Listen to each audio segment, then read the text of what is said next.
What's up, everybody? Armchair Quarterbacks here for another Week 12 recap. On this one, we have 1-2 third rounders plus Rams versus Grandmaster Sexay. That's Johnson winning with a score of 107.46 to Shawn's 103.08. So taking a look here at Johnson's team, he had Trevor Lawrence, who actually had a really good game finally for the first time in a while this season, scoring 25.56, throwing for 364 passing yards and a touchdown. He had 38 passing attempts, which is pretty good. You want to see for the quarterbacks, the second tier, first tier quarterbacks, you want to see 35 plus. So this is a really good passing game, I think, because CJ Stroud, they were kind of throwing back and forth. So I think this is, for football fans in general, this is one of those things where you kind of want to see this progressing in the future, because these are two young quarterbacks, CJ Stroud, Trevor Lawrence. So how did you feel with Trevor Lawrence's game this week? I thought it was pretty solid. I did see some of the highlights between him and Houston. So the fact that Houston could throw, and that's all they want to do versus run, lends itself very well for their opponents. In this case, it would be Trevor Lawrence. Yeah. So he was pretty decent here. 364 passing yards is the big one here. Mm-hmm. If you're asking for, maybe one more touchdown, say, he has a rushing touchdown and then one passing, add one more touchdown to this, and then this is a great, 30-point game or whatever. Yeah, gets up into the elite status games. Mm-hmm. Crazy. And it's funny because Jacksonville, they've been hit or miss. The receivers have Calvin Ridley, Christian Kirk, Evan Engram, all of them have been up and down this season. So, and I don't remember what each person's stat line individually was, but seeing this 364 passing yards is promising. Yeah, I would just say, we were kind of warning Johnson about this negative correlation again. And you have it too with your Justin Herbert and the Austin Eckler. Yeah. Yes, you kind of just see this effect here. So you would have thought that if they weren't scoring more touchdowns on, through the air, then you would have thought it would have been an Etienne game, but he's been in a little slump himself. Yeah. And it looks like Tank Bigsby, he's actually being usurped by Dearness Johnson, who's had, in the past 2 games, he's had over 40 yards, big play receptions. So looks like they're even giving him a little bit of receiving attack. Yeah. I mean, ETN here, he had the 20 rush attempts. He had 6 targets. The only difference really is just he needs to be more efficient. More efficiency obviously is going to equal to higher point total for him. If he had the 20 rush attempts and he was more efficient, I could see maybe 70, 80 yard game and possibly a touchdown in there. And then you're looking at, what is that, 16 to 18 points added on there. So, or 16 to 18 points total versus the 10 points total. So that's pretty much what you're looking at, is more efficiency. And that's the same thing with my Austin Eckler. I mean, both ETN and Eckler, they're the receiving backs, or they can be receiving backs, not just the first, second down rush attempts. So they do see the passing attempts, the passing game, but the only difference is they need to be more efficient. That's it. So let's take a look here at Mostert. I told you before, I think it was when I saw you on Friday when we came back from Arizona, Mostert, looking back in retrospect now, is probably the trade that I kind of regret not taking you up on. Because I think what was it? You were offering me like Mostert for Breece Hall or something like that. I forget what. There was a couple of like offers that you threw at me, and I was going back and forth on. Yeah, but and it's not to say that he's been great all season. He's obviously had some kind of down games, but he's been pretty consistent in terms of his efficiency, which is something my team needs. And I think for Johnson, picking up Mostert in the trade with you, that's helped his team, because I think pretty much once you traded Mostert to him and Tank Dell, that's the player that you regret trading to him. Big. Once those two players went to his team, he started seeing some wins. Mm-hmm. So I thought that was a pretty fair trade. I think he actually, if you're gonna say, typically when we do trades, and it's another tip for you guys, don't think in terms of winner and loser. You want to have it where there's consensus that one team needs one thing and another team needs another, and then you find common ground. And that's usually how, you want to trade. You don't want to just play, whatchamacallit, you don't want to play best ball like underdog fantasy where it's just lotto ticket and then don't make any moves. Yeah. Because that's a big reason of how you win a championship for redraft anyways, is making these big moves, whether pickups, the waiver wire, and the trades. Yep. And so for me, looking at Mostert here, he's been really, really solid for Johnson. Granted, the past couple games have been beneficiary of A-Chain being out. And then Tank Dell here, another big asset during that trade, with me and Johnson, is Tank Dell's had either Noah Brown be hurt or Nico Collins, and so him being the young guy is probably the biggest reason why I feel maybe I shouldn't have offered Tank Dell. Maybe just looking at his bench here, Jackson Smith and Jigba, I was really high on Tank Dell because of him being the youngest guy there and kind of the fresh legs. Yeah. And I mean, you have Tank Dell, he's a rookie. CJ Stroud, he's a rookie. So you get that quarterback, wide receiver, rookie kind of chemistry. Just they're coming into the league together. Mm-hmm. Obviously, it's working. I'm excited just in terms of future prospects for football for these two players, Tank Dell, CJ Stroud. That's very exciting chemistry to see. Dude, man, Houston looks really good with CJ Stroud. Mm-hmm. I think maybe a couple. I think he only had a couple mistakes towards the end of the game, so it's like little things that are keeping them from, moving to the win column and being a consistent winning team. Yeah. But man, if they could just get some sort of healthy offensive line, and then maybe just even a little bit of a running game. It doesn't need to mean he's balling. He's making good decisions, and we've seen like Noah Brown, a couple weeks ago before he got injured, went off. It was Nico Collins consistently before that, and then now it's Tank Dell.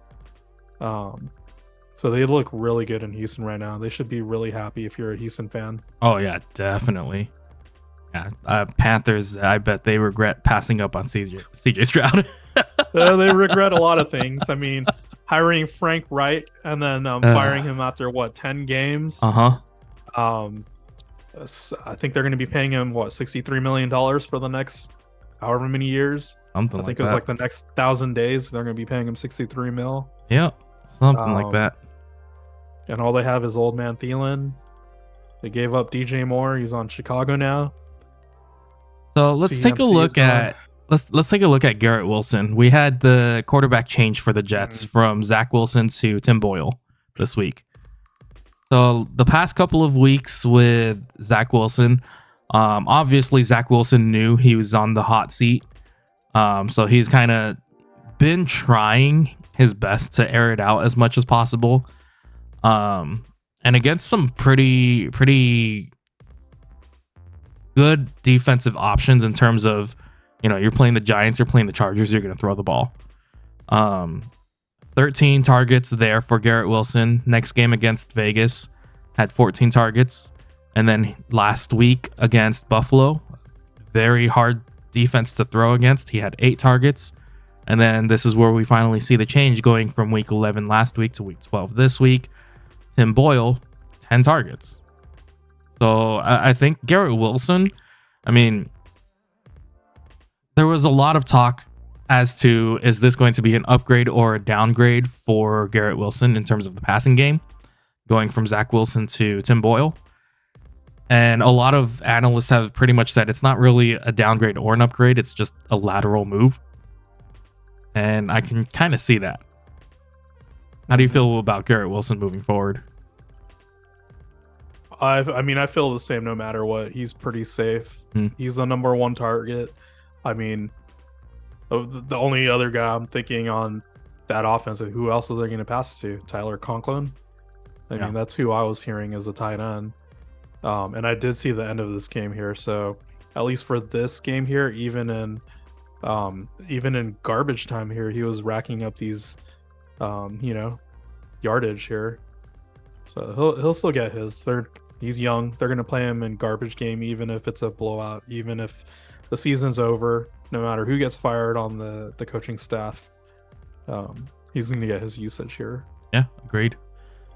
Another player that's kind of one of those things where it's just like I semi-regret getting rid of Garrett Wilson, just because he's at least been kind of consistent in terms of his usage. So that's the one thing you want to look at when you're making your trades is, what you're, like Shawn talked about before, you're looking at trying to benefit both teams. You're also trying to look at, what each team's usage is looking like. So if you have running back with low usage and you need something with a little bit more consistent usage, and your opponent or your trade partner needs more wide receiver usage, then there's that correlation right there. All right, so fantasy footballers, really quick. We'll just talk about. We'll really quick go over DeAndre Hopkins. I just thought it was funny. I think it was today's episode. Fantasy footballers were basically laughing at Will Levis, saying that he tricked us. There was a lot of talk on Will Levis. He's going to be a horrible quarterback. He didn't get drafted where he thought he was, and then he comes out in his first game and he's all of a sudden amazing. He's throwing all these good looks, and then pretty much that's it. He had the one great game, and then ever since then it's been pretty bad. Yeah, it's showing. The usage with DeAndre Hopkins, 5 targets, not the best.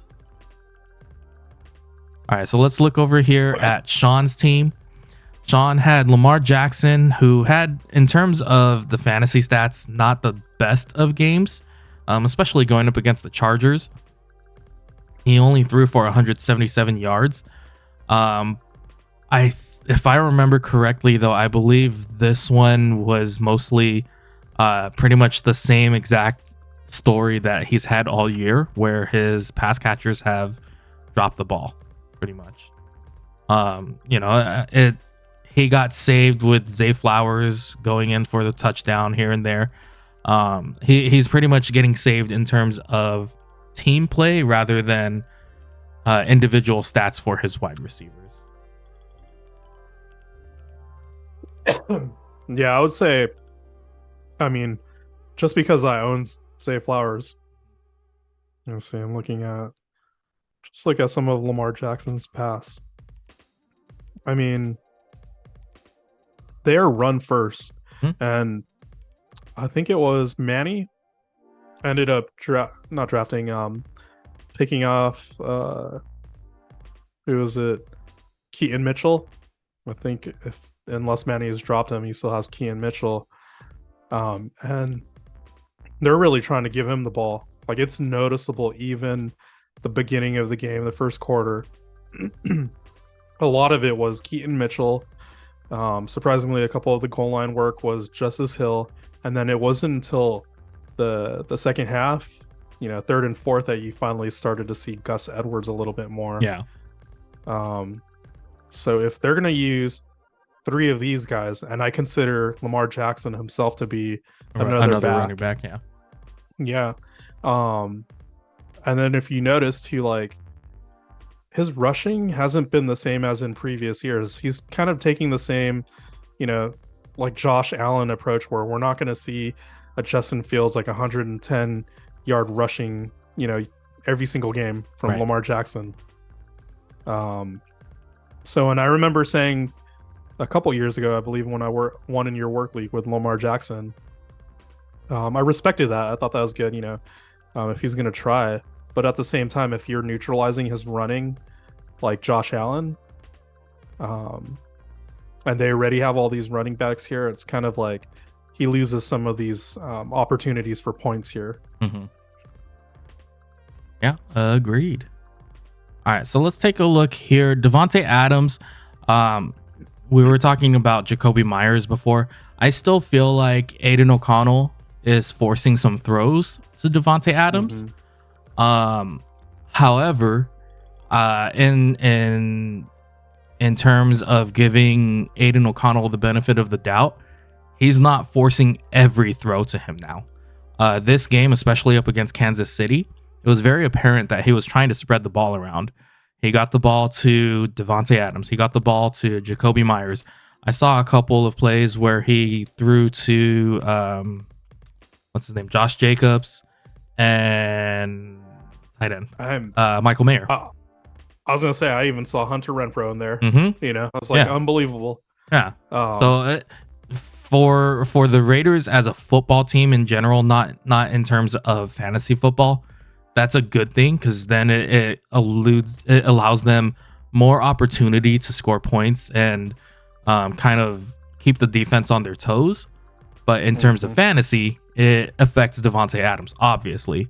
I mean, 5 for 73, that's still not horrible. You had a touchdown, obviously you're gonna get, what is that, 15 points there. So it's more so now, okay, the Raider players become more touchdown dependent. They look really good against KC, and KC has one of the best defenses this season. So I mean, for me, I wanted to get Adams in a trade. I was trying to get him from Shawn, but then I was going back and forth because I have now I have Zay Flowers, I have Josh Allen, I have Steph Diggs, I have all these guys coming up on week 13 buys. So I kind of stopped pursuing trades with Devontae Adams here. But ever since Aiden O'Connell has taken over from Jimmy G, I thought for Adams at least, this looks really good. Oh yeah, it's definitely looked really good. I'm very curious to see. So they have their week 13 bye, and then coming out of the week 13 bye, how the Raiders are gonna kind of handle their offensive scheming. You know, the week 13 bye is gonna give them a chance to take a look at the past couple of weeks, see what's worked, see what hasn't worked, and game script for that for the rest of the season. So it's definitely going to be very interesting for sure. I'll say it'll be interesting because they have Jimmy G for 3 years with a $72 million contract.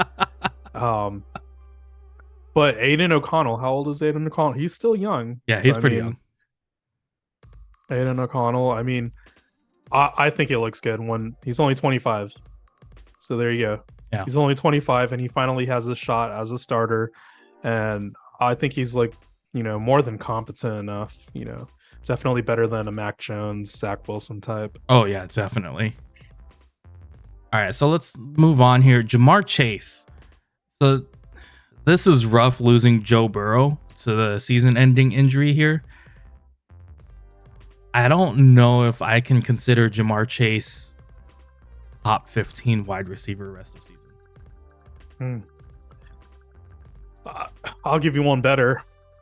I have to drop 2 players from my roster right now with at least 3 players on bye, and I'm wondering if T. Higgins is droppable.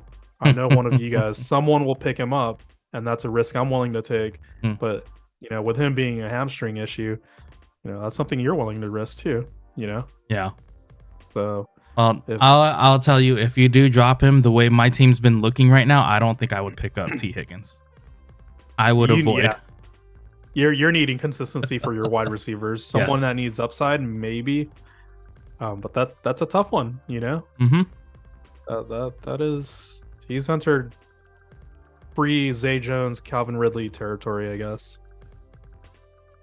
All right, so let's continue on here. We got Jonathan Taylor looking pretty good. 91 rushing yards for 2 touchdowns. That's really great, especially going up against Tampa Bay's rush defense. They're really good up against rush defense. So seeing that, I mean, it's Jonathan Taylor. So he can be an elite running back, and we're starting to see those numbers. We have Kareem Hunt, kind of a meh game here. Denver played up. They played really well, and Cleveland just wasn't playing good. And then Jake Ferguson, didn't see the targets that you would expect from Dak Prescott. This one, I believe, pretty much was going all around to the wide receivers. I think in this game, Brandon Cooks got a lot of looks, if I remember correctly. But then we have Deebo Samuel here. Here's the boom game for Deebo Samuel. Will it happen next week? Who knows?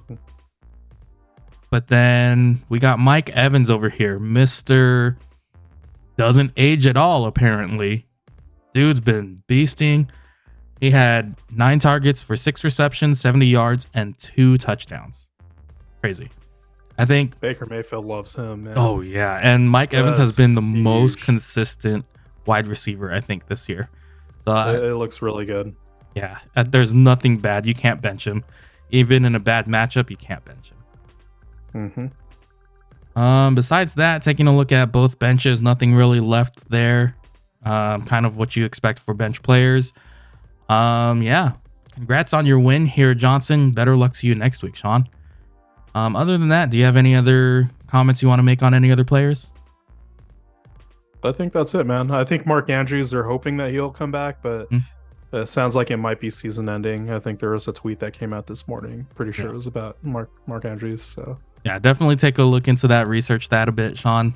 That'll help you out with your quarterback game here. I do see that you have Jordan Love on your bench.